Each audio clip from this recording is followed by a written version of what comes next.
बच जाएगा।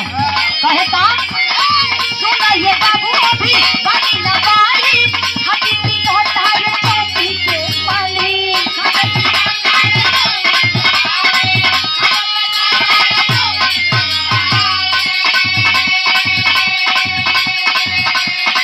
लड़का कहे कहल जदी आज करबू कोरा में तेरा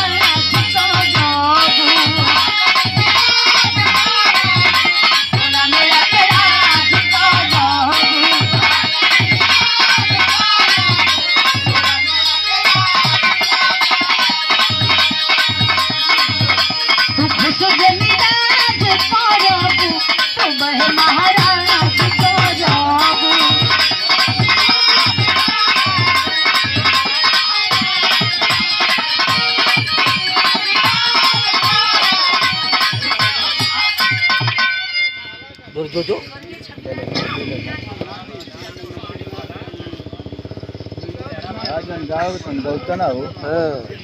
स्वर्गीय छविनाथ यादव जी बाबू जी के नाती श्री नमः आप जी के द्वारा ये 200 रुपया दे के सम्मान की गई। सतीश यादव, वाह सतीश यादव जी आप जी के द्वारा 200 रुपया दे के सम्मान की गई। बहुत बहुत प्रणाम। बबलू